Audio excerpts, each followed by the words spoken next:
હાલ કુકરમાં રાંધતા લોકો માટે એક દુઃખદ સમાચાર સામે આવી રહ્યા છે।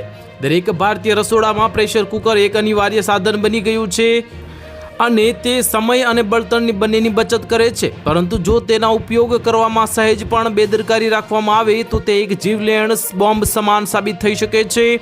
અવારનવાર કુકર ફાટવાના અને તેના કારણે ગંભીર અકસ્માતો થવાના કિસ્સાઓ પણ સામે આવતા રહે છે। આવી દુર્ઘટનાઓથી બચવા માટે પ્રેશર કુકરનો ઉપયોગ કરતી વખતે કેટલીક મહત્વની જે ખાસ બાબતોનું ધ્યાન રાખવું ખૂબ જ જરૂરી છે। મોટા ભાગના લોકો ખોરાક રાંધતી વખતે કુકરને તેની ક્ષમતા કરતાં વધુ ભરી દે છે। રસોઈ બનાવતી વખતે અંદરના પદાર્થો ઉકળે છે અને એ વિસ્તરે છે, જેના કારણે વરાળ બનવા માટે જગ્યા રહેતી નથી। કુદરતના જે કુકરની વાત કરીએ તો હંમેશા ત્રીજો અથવા તો ચોથો ભાગ ખાલી રાખવો જોઈએ। જો જગ્યા ઓછી હશે તો અંદર હવાનું દબાણ એટલું વધી જશે કે કુકર ફાટી શકે છે। કુકરના ઢાંકણમાં લાગેલી રબરની રિંગ પૂર્ણ જ મહત્વપૂર્ણ ભાગ છે અને તે કુકરને એર ટાઇટ રાખે છે, જેથી વરાળ યોગ્ય જગ્યાએથી જ બહાર નીકળે।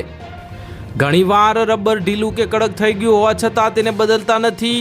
ખામીયુક્ત ગાસ્કેટના જે કારણે પ્રેશર લીક થાય છે અથવા તો અચાનક બ્લાસ્ટ થઈ શકે છે। તેથી દર 2 થી 4 મહિને તેની તપાસીને જરૂર જણાય તો જ નવી રબર રિંગ બદલાવી જોઈએ।